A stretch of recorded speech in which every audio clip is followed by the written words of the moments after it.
asleep beneath the flowers.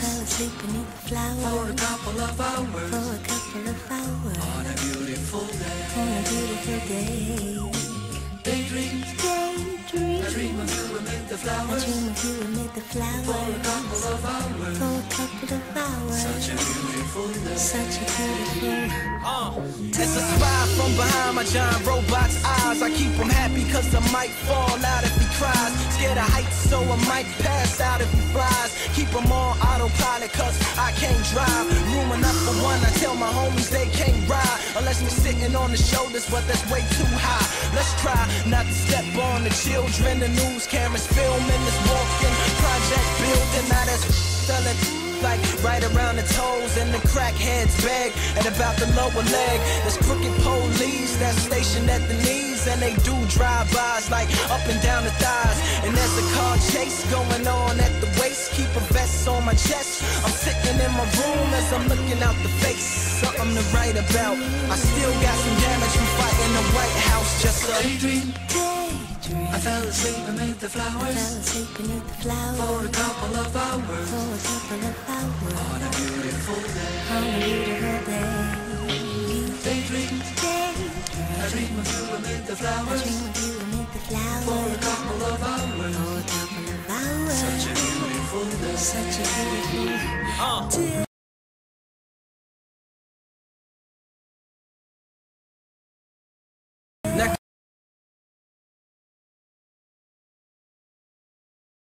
Exit signs. Who really likes them? I don't, but you want to know what I like? Art galleries. Which one? Whitewater.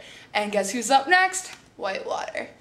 Tara, which is my wife, Tara's projects was to take maple leaves and use the stems to make like a huge like mat, basically, where they're all like connected to each other. And it looked like basically they were all, it was symmetrical design, but it got big, and then she floated it out into the pond that's up at the university, and it kind of sank below the surface. But if you looked, you'd still see it under the water, this huge weird design made out of the leaves that's just like, you know, it's obvious that it couldn't naturally occur, but it's very subtle, where it's sort of like going to be like, whoa, what's happening? So that there's a lot of different forms of art bombing, and that's how a lot of art galleries would classify graffiti work, is that that's within that same genre of artwork that isn't intended to be in a gallery space. Nit bomb the railing that's being replaced across the street. So she had created this long knit thing that we just went and put it up early in the morning and left it there, and it's great because we could actually see people walk by going, like, reacting to this. Oh, hi. We actually caught up with the creator of the escape movement, Andrew Morrison, and he shares his views on freedom, escaping, and street art, of course. If I'm going to target a group, I want it to be people that are in the process of thinking about their future, and just hopefully reminding them to, like, make sure whatever you're passionate about is, like, considered in the steps that you're making. Even if it's something that's unrelated, like if you're into art and you want to get a career in something else, just make sure you don't forget about art. And I think a lot of people find that they do. They get in a career path, and then the things that they used to love to do, maybe activities like skiing or snowboarding, they just don't have enough time for anymore. And, you know, they don't pursue it as much as they used to. So pursue those things.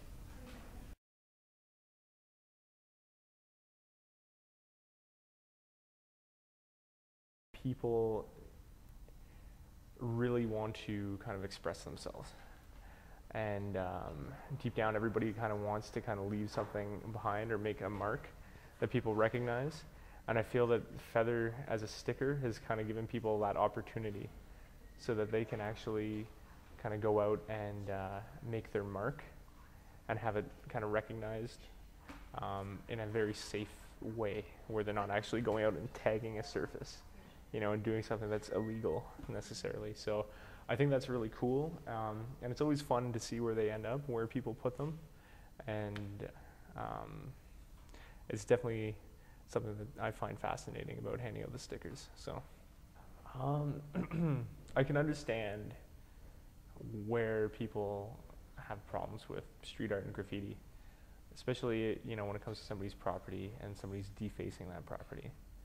I feel like that's what gives it a really bad rap, especially when it's like, I remember there was a artist, I can't remember his name, he was a French artist, and he went to Milan, and there was like a graffiti art convention, and he really put a bad name on it because he went there, and I believe it was a Chanel store, and he went and defaced like their logo. He took Crink ink, and they have these new pumps, and you can like pump out tons of paint, and he pretty much just sprayed over the logo with this ink and just let the ink like drip right down from like a 12-foot surface over their window onto the sidewalk, all through the street of the sidewalk. And he was trying to just like really like, I guess, make a point, right? Yeah.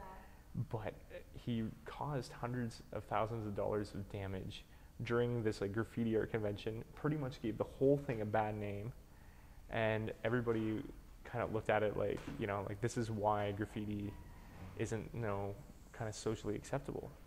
But I feel as though like there's certain types of graffiti that are beautifying, and if you go to an area that's like kind of run down and dilapidated, and somebody goes in and does a piece on it, it makes that place look better, and it gives you something to look at, and you're now covering up something that went from looking like garbage to now looking beautiful, and I think that's really cool.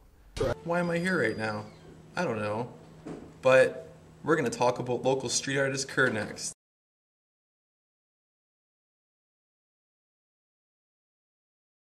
I started out with I like to draw. I guess I could say people that inspired me, like Banksy and Black Rat, are probably my two favorite artists. And I really want what I really want to get into is stenciling and stuff like that, because I don't know, I just find it's an easier way to get your message across. And I guess that's kind of why I got into it, really, just to get my message across and just my opinions and whatnot, and what I want to say and what I want people to hear, what I have to say, I guess. Why did you choose Kerr as an alias? Well, I guess I was just drawing. I was doodling around with ideas for a while, and Kerr, actually, when I was younger, my mom passed away, and Kerr was actually the name of the street that we lived on at the time. And I guess I figured, I don't know, it just kind of popped in my head one day, and it kind of stuck, and I was able to come up with actually a pretty decent tag of it. So I was like, okay, well, it's kind of I guess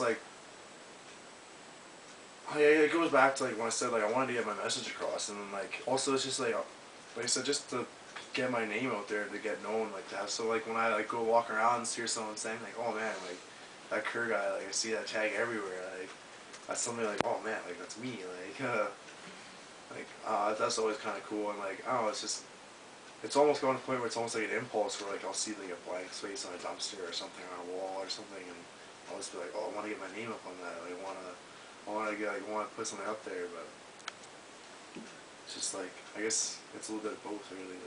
For bigger pieces I use can, but paint markers for tagging is a lot more it's a lot more cleaner, and it's a lot more accurate, and that's another reason why I didn't like Uptown that much, is because a lot of their earlier stuff, they just would spray can Uptown, or you'd see around, and it's such a slacks, creative tag, it just didn't like it one bit, because that's what gives graffiti a bad name. When people the whole reason a lot of times when you see the councils are oh, it looks ugly, it looks disgusting or dirty, and it looks like garbage. That's because we have people like that. They run around and they just throw up all these slacks tags and all this garbage, throw-ups and everything, pieces, and it's just practice somewhere. Go to there's plenty of places underneath the overpass, or underneath there's places a place kind of underneath the overpass in Southern Calendar. There's all sorts of places you can go practice first and then go and do it, because it just makes everyone else a bad name, if you ask.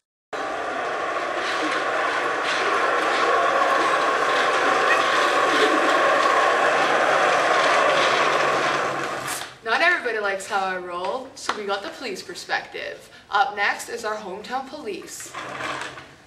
Damn. North Bay Police Department and OPP agree that graffiti is somewhat an issue in North Bay. Although when approaching a scene where there is a tag or something of the sort, they think about the purpose behind it. For example, if there is a tag that reappears all over North Bay, police collect evidence that there might be a gang present in the community. There are no set fines for tagging, graffiti, or street art, but you can be charged with vandalism among other things that could incriminate you in court, and a list of fines. Different street artists talk about how there are certain rules for where you should and where you should not paint. It's a matter of respect that is shared between the more experienced artists. The City of North Bay will not permit vandalism on property owned by taxpayers. However, there are different locations within the city where local businesses will offer up walls of their business for artists to get creative. We took the liberty of visiting our hometowns during Reading Week to see how street art was influential in our different communities. When I went home to Lindsay, the town, not the girl, I interviewed one of my close friends, Hannah, who is a tattoo artist. She gave me her insight and opinions on street art and graffiti. Do you find street art visually appealing? Depending. As I said, there's a difference between graffiti and tagging. If it's an artistic expression, that's good. If it's a way for gangs to mark the territory, not so much. I think that tagging should be illegal.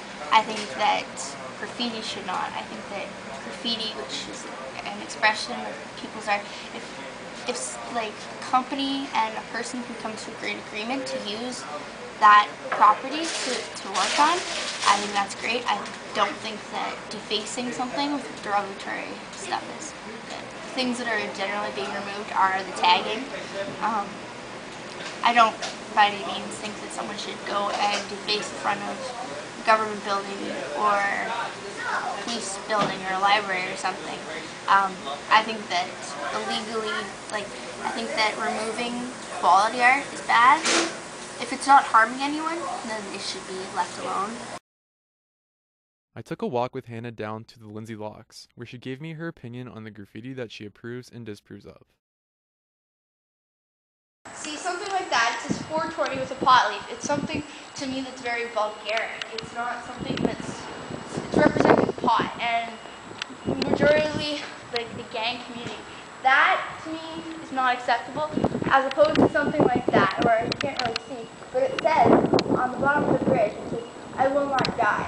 That's a place you can't really see, and for the most part, the person who put that there, probably it's not being offensive. It's a testament to them. It's words of strength.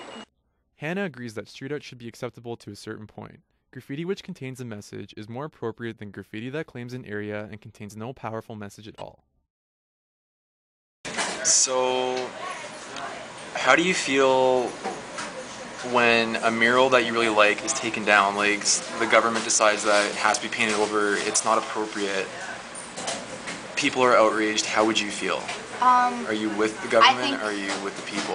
I think that the government has the right to say what they want, but genuinely I think the people, more or less, if it's something that I find cultural and something I see is more of a representation, then I don't think they should take it. But like, if the government has the issue with it, but the community finds that that's something that Suitable. Yeah.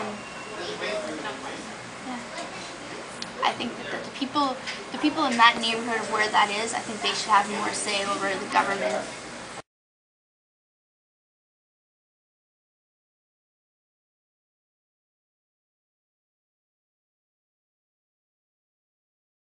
Cultural art lacks in my hometown Lindsay, but the opinion of a tattoo artist is as important as the opinion of a street artist. Both use different ways to express themselves and yet contain the same appreciation and love for art.